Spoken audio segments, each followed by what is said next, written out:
US President Donald Trump signed another executive order on Monday that bans federal funding for gain-of-function research that typically enhances pathogens.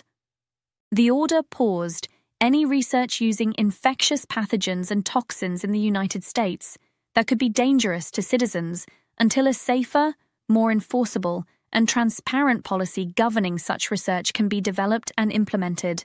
According to a fact sheet released by the White House, the ban on federal funding of gain-of-function research applies to China and Iran, among other countries. The first relates to gain-of-function research.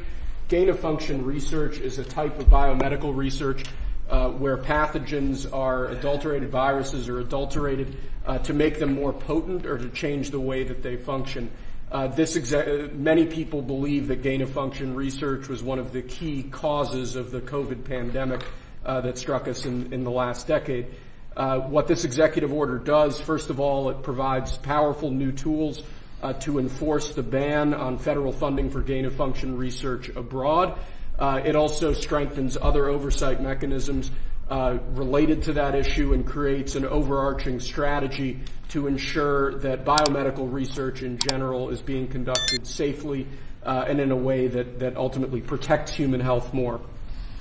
It's a big deal. It could have been that we wouldn't have had the problem we had. A lot of people say that, sir. If we had this done earlier. Thank you. Mr. President, gain-of-function is an historic day, the end of gain-of-function research funding by the federal government and also controls by private corporations on gain-of-function studies. This was the kind of study that was engaged in by the United States military and intelligence agencies beginning in 1947. By 1969, the CIA said that they had reached nuclear equivalency, that they could kill the entire U.S. population for 29 cents a person. That year, President Nixon went to Fort Detrick and announced a unilateral end to this kind of research, what they call dual-use research that was for vaccination and also for military purposes. He then persuaded over 180 countries to sign the Bioweapons Charter in 1973. That basically ended gain-of-function research around the globe until 2002. Or 2001, after the anthrax attacks, we passed the Patriot Act, and the Patriot Act had a provision, a little-known provision in it, that said that although the Bioweapons Charter is still in effect, and the Geneva Convention is still in effect, U.S. federal officials who violate it cannot be prosecuted. And that relaunched a bioweapons arms race, and that was driven by gain-of-function research. In 2014, 3 of those bugs escaped from U.S. labs, and President Obama declared a moratorium on future use, and instead a lot of that research was moved offshore to the Wuhan lab. It launched bioweapons arms race all around the country, all around the world, so that China's engaged in it, developing all kinds of weapons using AI and CRISPR technologies that are really devastating. Russia is deeply engaged in it, Iran and many other countries. It's a kind of weapon that always has blowback. There's always bad news. And the justification for this kind of weaponry and these kind of research was always that we have to do this, develop vaccines to counter a future pandemic. In all of the history of gain-of-function research, we can't point to a single good thing that's come from it. And today I commend President Trump for his courage and his vision in ending U.S. bioweapons research. Let's take a look. What is gain-of-function research? Gain-of-function, GOF research, involves modifying viruses or other pathogens to better understand how they might evolve, especially to become more infectious or deadly. Scientists conduct this research to test vaccines, treatments, and understand potential future threats. But GOF research also brings huge biosecurity risks, including the possibility of accidental lab leaks, weak containment and oversight in labs, and concerns over bioterrorism if findings fall into the wrong hands.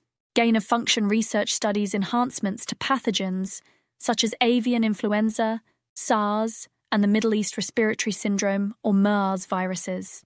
The measure is designed to drastically reduce the potential for lab-related incidents involving gain-of-function research, like that conducted on bat coronaviruses in China by the EcoHealth Alliance and Wuhan Institute of Virology, according to the White House fact sheet. The U.S. Office of Science and Technology Policy and the National Security Advisor will be tasked with developing new standards. This is a historic day. The conduct of this dangerous gain-of-function research, which aims at taking pathogens and making them more virulent, more transmissible in humans, many scientists believe is responsible for the COVID pandemic. The conduct of this research does not protect us against pandemics, as some people might say. It doesn't protect us against other nations. What it does is there's always a danger that in doing this research, it might leak out just by accident even, and cause a pandemic. Any nation that engages in this research endangers their own population as well as the world, as we saw during the COVID pandemic. This proclamation makes it so that most science is actually poses no threat to human populations. The vast majority of science will go on under this as normal. But the fraction of this research that has the risk of causing a pandemic, harming every single person on the face of the earth, we're going to put this proclamation, this executive order puts in place a framework to make sure that the public has a say, that if such a risk is being taken, that only scientists alone won't be able to decide that. That in fact the public can say, no, don't take this risk. And I'm really, really proud to be here with President Trump, who's signed this order, ending this research, for the first time putting in place a real regulatory framework to make it go away forever. Also, many experts argue that today's advances in AI and computational simulations can now model virus mutations without having to manipulate real pathogens in a lab. This makes GOF research less necessary and more dangerous. Public health voices like Dr. Robert Redfield and others have called for a full ban on such research since 2021, citing a lack of international containment and safety enforcement. But why this executive order matters? Previous pauses on GOF research, including one in 2017, but failed to create lasting change due to inconsistent enforcement. And Trump's new order aims to close those gaps and bring accountability back to bio-research. This move is a step toward preventing future pandemics,